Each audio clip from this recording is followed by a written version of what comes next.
Are you looking for a way to have a fabulous and fun family game night? In our fast-paced, activity-laden days, it can be really difficult to carve out some special times for family. When you are able to designate these unique times, it is crucial you plan something that the entire family will love. My favorite, for so many reasons, is family game night. Why family game night? I have spoken to the many benefits of family game night in several of my other talks, but here's a quick rundown of why you should make gaming together a priority. Welcome to Epic Mom Life. I am your host, Kara Peterson. This show is sponsored by The Possum's Tale, a unique book adventure for your 6 to 12-year-old child. Let's jump into today's show. Strengthens family bonds. Spending quality time together strengthens relationships, opens lines of communication, and fosters trust. Teach important life skills. Games often require strategy, cooperation, and patience. Encourages teamwork and communication. Many games require players to work together, share ideas, and make decisions collectively. This promotes collaboration and understanding. Unplug and be present. Family game night encourages everyone to put away their devices and be fully engaged with one another. Create lasting memories. The laughter, playful competition, and inside jokes that emerge from these nights will be fondly remembered for years to come. Stress reduction. Engaging in activities with loved ones can alleviate anxiety and stress symptoms by releasing endorphins, also known as feel-good hormones, which promote relaxation and happiness. Self-esteem. Games create a supportive environment where children feel comfortable expressing themselves. Regular quality time with family also plays a significant role in shaping a child's identity and self-esteem. Non-relevance. I know that you're going, what is this and why is this important? This one is uniquely fabulous. It sounds odd, but it may be the most important benefit of family game night. You are all interacting and talking with each other about absolutely nothing important. There's no did you should, don't forget, etc. You are all simply laughing together and having fun over really nothing important at all. Choosing the right games for your family. My number one piece of advice for you is don't overthink this and make it too complicated. The benefits of playing games together as a family are too numerous to get sidetracked or delayed by complicating factors like my children have too big of an age gap, or some people don't play nicely in my family, or I don't know many games. I totally have you covered. I'm going to include a PDF, so be sure to download that will break down favorite games by age group, difficulty, and whether they are competitive games or collaborative games. And there's a link to an entire blog about those. There are many different categories. I am purposefully leaving video games off the list as I don't want children on screens. I want them engaged with the family. So here's your different categories. The classic board games. Monopoly, Scrabble, and Clue are timeless favorites that promote social interaction and friendly competition. 2, party game. Games like Apples to Apples, Charades, and Kids versus Parents offer a fun, lighthearted atmosphere and encourage teamwork and creativity. 3, strategy games. Chess, Tickets to Ride, and Settlers of Catan require critical thinking and planning, making them ideal for older children and adults. 4, cooperative games.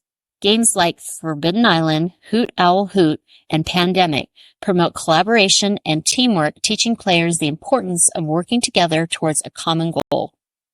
5, educational games. Games like Cranium, Math Island, and Exact Change combine entertainment with educational value, teaching new facts and concepts in a fun and engaging way.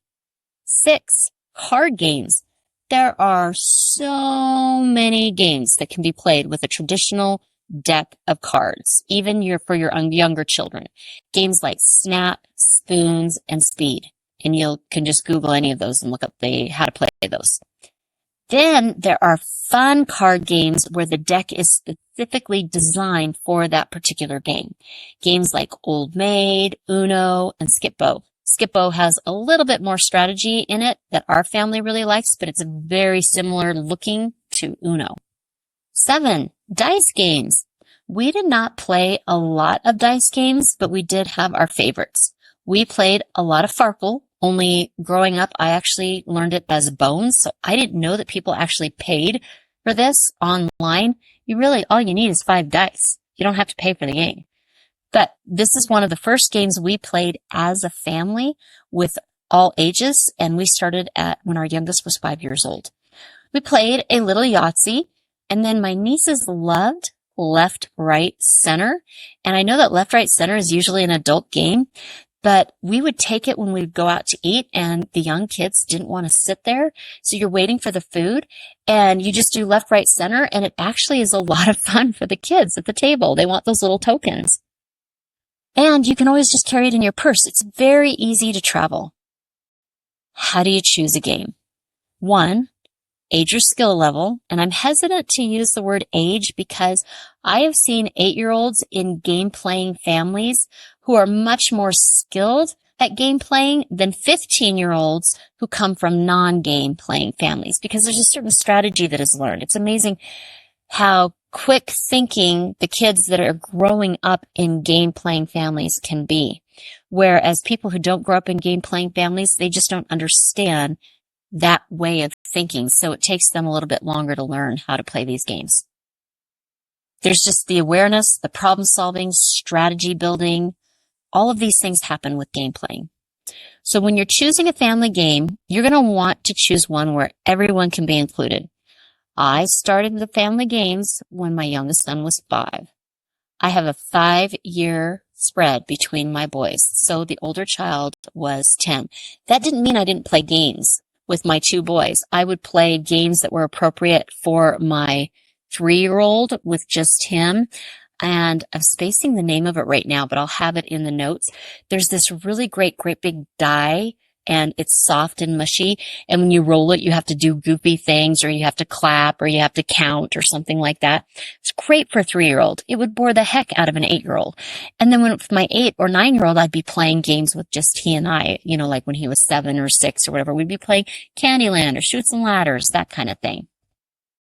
At 10, my oldest did not want to play Chutes and Ladders and Candyland. However, we were able to bridge the gap a little bit, very young, by playing Trouble or Sorry. Those were ones that a 5 or 6-year-old can catch on to. 2, number of players. The boys really liked Mancala when my younger son was 9. This game is designed for 2 people. So we simply turned it into a play that was a round-robin tournament style play. So you need to know how many players are ideal for the game, and if you do not have that, or you have too many, but still want to play, see if you can adapt it. 3, duration of the game. This is crucial, especially when children are younger or just starting out. Few kiddos like to sit still for a really long time, even if it's just for playing a game.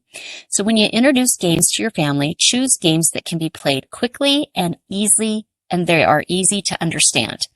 As your family warms to game night, start introducing longer, more complex games. Apart from type of game, skill level, duration, and how many players, you need to decide if your family plays nicely together. There are games that are specifically designed to encourage teamwork, not competition. These are called collaborative or cooperative games. I wrote the entire article on those, so I have a link for that. To give you a quick snapshot, if you have family members that do not win or lose well, try a collaborative game. These require the family to work together as a team to beat the game. This helps those with beginning skills learn more advanced strategies, as they are all described before opting with one plan, and for everyone to feel as they are part of the big lose or the big win. Everybody gets to be part of that. Your first decision will be whether or not to introduce a game that encourages competition or teamwork.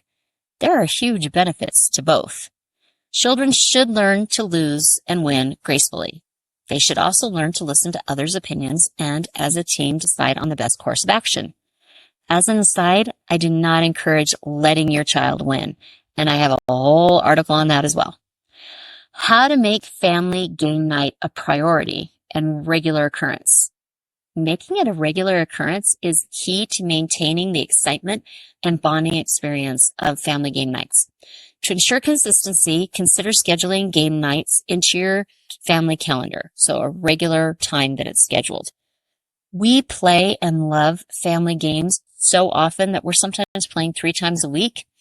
This is our family outlet for fun, so we don't have to schedule it. You're going to try to do this once a week, just for 30 to 45 minutes to begin. So 1, you're going to set the regular date. Consistency is key.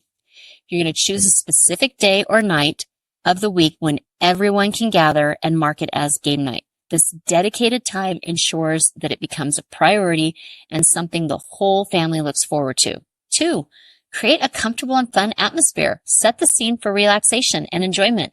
Whatever that means to your family, you can create a cozy space with snacks, drinks, and comfortable seating. You could even make it a theme game night, like pajama night or pizza night, that kind of thing.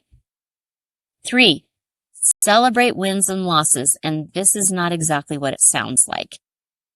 Friendly competition can be fun, but it's really important to emphasize the goal, and the goal is not who won or winning, but the goal is spending time together. That's the celebrating win. That's what you're going to be celebrating. So celebrate the funny moments and the time together. Notice the improvements and each person's unique skills. For example, my younger son seems to have I'm going to call it a photographic memory for lack of other better words, maybe a one-time memory. So when we play Settlers of Catan, he can actually remember everyone's numbers and resources. He makes an excellent resource banker. So he's really celebrated for that. And we are always like, oh my gosh, I can't believe you remember that I was on 9s. I didn't remember I was on 9s. So in the end, the true value of family game night lies not in the games themselves, but in the time spent together and the value we give to each other. The memories you create will far outlast any game piece or card deck. The time you all spend laughing, strategizing, and playing together will help reinforce the sense of belonging and love that we all want and need and is so essential in family life. Be sure to grab the PDF of favorite family games that work so well that are divided by age and whether they're collaborative or competitive. And the kids' quote this week, remember, laughter is 10 times more powerful than screams. Mike in Monsters, Inc. If you are hearing this message, you've listened to the entire episode. And for that, I want to send you a huge thank you. Please leave me a comment or review and share with other moms you know. Get in touch in the comments or on Kara's social media networks. See you next week for a new episode.